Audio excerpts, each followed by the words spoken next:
Good afternoon. Continuing with my discourses on the Bhagavad Gita, and the last discourse I did was on chapter 16. This will be chapter 17. Again, I am James Exum, also known as Sakshi, which means the witness. We'll get right into this comparative discourse. Let's start with the introduction. The Bhagavad Gita, a spiritual classic revered across the ages, presents the dialogue between Krishna and Arjuna at the precipice of war.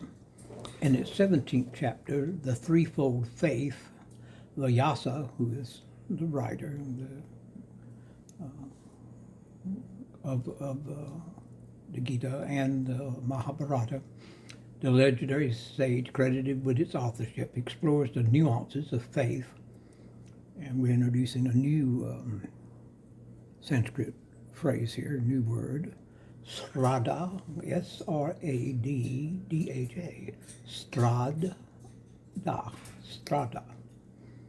and its profound impact on human action.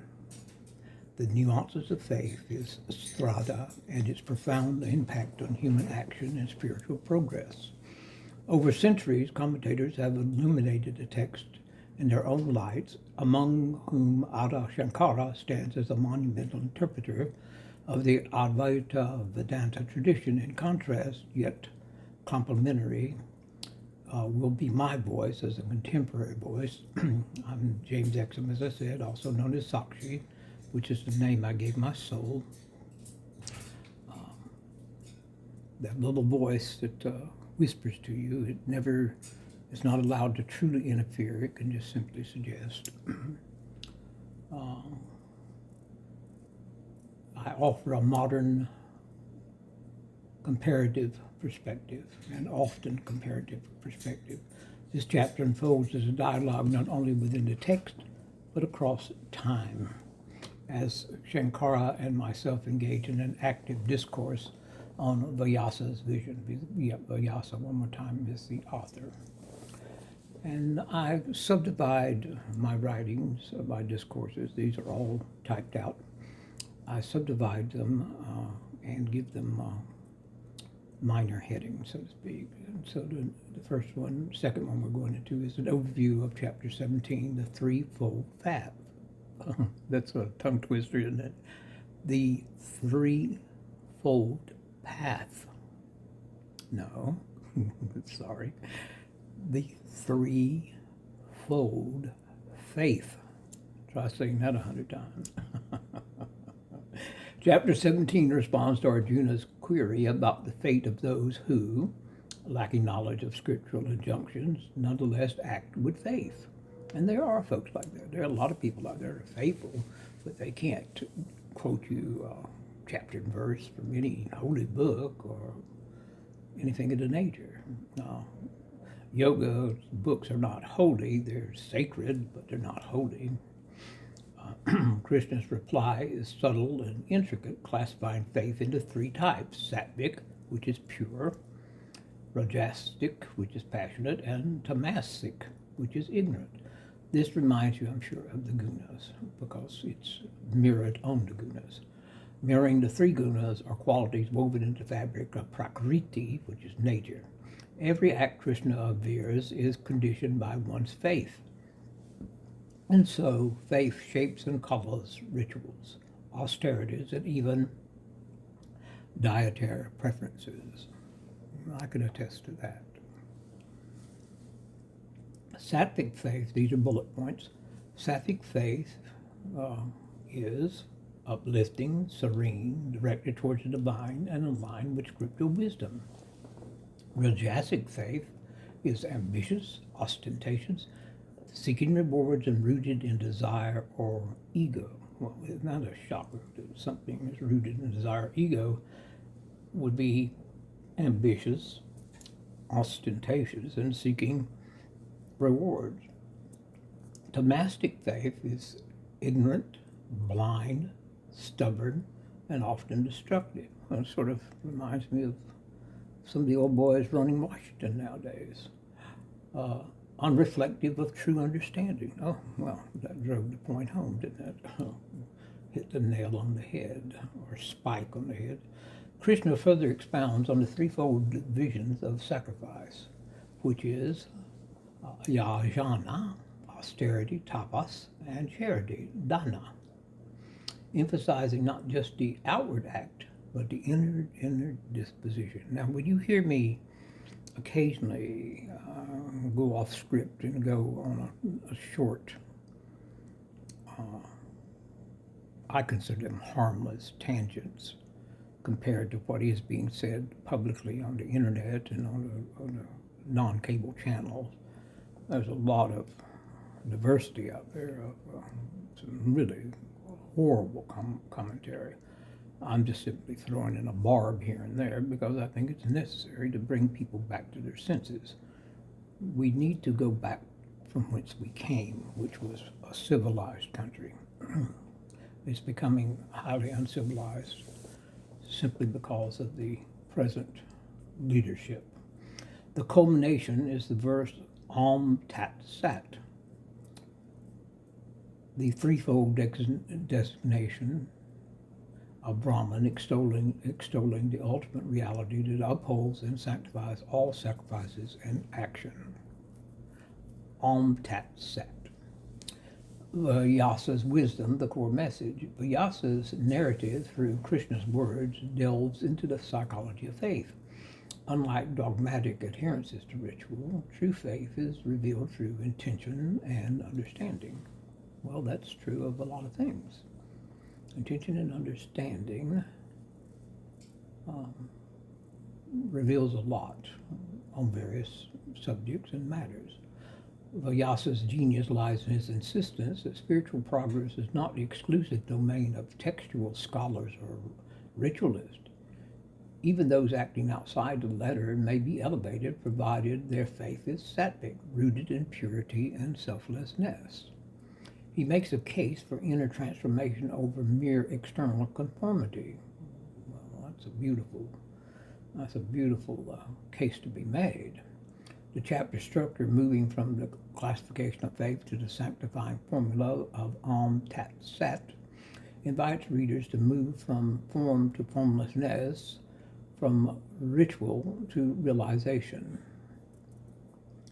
Shankara's commentary is another subdivision, Advaita's lens on faith. Adi Sankara, which is his full name, Adi Sankara's gloss on chapter 17 is marked by philosophical subtlety. For Shankara, the threefold division of faith is ultimately subordinate to the supreme knowledge of non-duality, Advaita. Rituals, austerities, and even scriptural studies are means to purify the mind, preparing the seeker for self-knowledge. That bears repeating. Rituals, austerities, and even scriptural studies are means to purify the mind, preparing the seeker for self-knowledge. Shankara reads the chapter as an exhortation to transcend the gunas, recognizing their play, but not being deluded by them. Well, I can go along with that, as they say nowadays, 100%. Shankara underscores that sattvic faith is conducive to realizing the Atman, which is the soul, which is the self, which is the Sakshi, the true self, which is non-different from Brahman. Now, that's paradoxical, and I say that occasionally, and we'll get around to studying the paradoxes in a future video. Faith, śraddhā, in this light is not credulity, but a luminous conviction born of discernment. Even scriptural injunctions are ultimately pragmatic tools for the seeker on the path to be relinquished as one attains higher wisdom. This negation, this relinquishing, is very important in making progress in the world of yoga as far as towards your ultimate liberation from samsara towards moksha. For Sankara, the formula Om Tat Sat is not merely a ritual utterance, but a pointer to ultimate reality. Om represents the absolute. I'm thinking you wondered when I'd get around to explaining that phrase, right? Well, here it is. Sometimes it's good to wait a bit to learn. What's the old saying in the world of the chefs and the great cooks? Hunger is the secret sauce. I believe that's how it goes. Om represents the absolute, Tat signifies selflessness, and Sat points to truth. All actions, if consecrated with this understanding, becomes an instrument for spiritual realization. Now let's go back over that and put that together. So the absolute and selflessness points to the truth. If your faith towards the absolute, which is Brahma, the creator, is selfless, no selfishness involved, then you're on the road to the truth. And ye shall know the truth, and the truth shall set you free. Self-realization. Now, I have a modern comparative perspective on this. I approach the Gita through a modern, often comparative lens. My commentary on chapter 17 is less concerned with metaphysics than with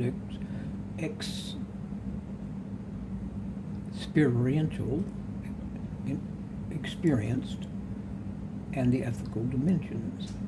I recognize Vyasa's subtle psychology and reframe faith as an existential commitment. How belief systems shape life, choices, and character. It is a commitment, and it does hold the belief system about how life choices and characters are framed in accordance with your faith. I highlight the universality of the Gita's message. The tripartite division of faith for myself resonates with cross-cultural topologies, the rational, the passionate, and the dogmatic. The rational is always important to me. I am interested in how traditions, East and West, structure religious and ethical life around similar patterns. I see in Vyasa's classification an invitation to self-examination. Well, I'm always a proponent of self-examination. Man, know thyself. What is the source of our faith? Is it reason, emotion, or social conditioning? That's a very important question. What is the source of your faith? Is it reason? Is it emotional? Or have you been socially conditioned to take on and totally adopt the faith of your fathers, of your family, so to speak? Where Sankara sees Antat Sat as a metaphysical cipher, I interpret it through my experience, noting that such mantras orient actions towards meaning, integrity, and the highest ideals. I am drawn to the chapter's ethical implications, the call to selfless giving, authentic austerity, and rituals that nurture rather than bind. I'm always interested in rituals not being the totality of your faith. They should nurture your faith. They should not bind you on a daily basis as a reenactment of the same thing over and over and over again. Even, say, in a Catholic Mass every Sunday, it's a ritual. Well, that's a form of binding. I'm not saying anything against Catholicism. I'm just saying, I'm pointing it out as an example. I'm not saying anything against any religion, because yoga is not a religion. Yoga is a philosophy, and it's the philosophy. It's a science of life. It's a science of living. So I'm not getting into that. I will not be drawn into that. I haven't spent years studying logic and doing comparative religious studies and writings on the same subjects to be drawn in that simply. I'm a chess player. I don't play Monopoly. I don't play checkers. A comparative discourse Sankara and myself. The dialogue between Sankara and myself is a rich and instructive one. Sankara, grounded in Advaita Vedanta, privileges ontology, the ultimate identity of self and the absolute, the soul and the creator. I conversely use as my program existentially, and an ethical life, drawing parallels to contemporary concerns about authenticity, sincerity, and social responsibility. I'm a modern yogi. On faith, Sankara sees faith as a vehicle for transcending duality. I see faith as a structuring principle of personal meaning and social identity. Again, did you choose your faith, or did your family choose it for you and you just went along for the ride? Nothing against that, but it is a question that you need to be able to answer and reflect upon and meditate upon. On rituals, Sankara's rituals are a stepping stone, ultimately to be left behind. For myself, rituals are meaningful if they reinforce personal values and communal harmony. Yes, 100%. On Tat Sat, Sankara interprets this as a summation of Vedanic metaphysics. I, meanwhile, interpret it as an ethical ideal orienting action towards higher purpose. Action towards higher purpose. If you believe in the absolute, if you believe in the Creator, and you believe in Him with an unselfish purpose, then you are pointing towards the goal and acquisition of truth. You have chosen the right positive karma, you have chosen the right path of dharma. But however, respect Vyasa's core insight. Spirituality is not limited by formalism, but is a living process of transformation. Well, life is a living process of transformation, so that's a general statement. But I threw it in there because it made the right impact at the right point in the discourse. In practice, the modern seeker, what does this comparative reading yield for the modern seeker? The chapter's wisdom becomes clear. Examine the roots of your faith. Do your rituals express selflessness, clarity, and truth? Or are they motivated? Do your rituals express selflessness, clarity, and truth? Or are they motivated by selfishness or ignorance? The Gita, as interpreted by Vyasa, Sankara, and myself, points not to external conformity, but to a journey inwardly. A transformation of motives, attitudes, and ultimately of being itself. Very important. You can rewind and listen to me say that again if you like, and take notes and do research. If you do research on anything, if you're checking me, double checking me, that's fine. In fact, I encourage that. And use Wikipedia or Yogapedia, or just type in what I've said and ask for the source of it. In general, you'll like find a PDF I'm quoting or whatever, that's fine too. In conclusion, chapter 17 of the Bhagavad Gita is both a map and a mirror. Vyasa's vision, revealed through Krishna's teaching, is amplified through the lenses of Sankara and myself. Our discourse, while shaped by different times and sensibility, converges on the insight that faith shapes destiny, not only in the hereafter, but in each moment of life. Well, there's the convergence and divergence again. That's what life is. It's a series of convergences and divergences. To read this chapter with both Shankara's metaphysical rigor and my essential candor is to open oneself to the fullness of Vyasa's wisdom, that true faith is not bound by text or tradition, but revealed in the purity of one's motives. True faith is revealed in the purity of one's motives. That's a great quote. I'm going to use that elsewhere. The clarity of one's understanding and the generosity of one's actions. The clarity of one's understanding and the generosity of one's actions. In the final reckoning, the Threefold Faith is the substratum of all spiritual pursuit, a call to transcend division, ritualizing meaning, and realizing that unity, the unity that underlies diversity. This is Vyasa's gift, refracted through centuries of commentary and reflection, a wisdom as inexhaustible as the self it celebrates. And there endeth the discourse. I hope you enjoyed it. If you did, that's great. If you didn't care for it all, that's fine too. I'm an acquired taste. Sometimes you need to listen to more just one of my videos, one of my discourses, lectures, whatever you want to call them, to get a taste for my style of narrating, my vocabulary, my personal philosophy when it has to do with yoga.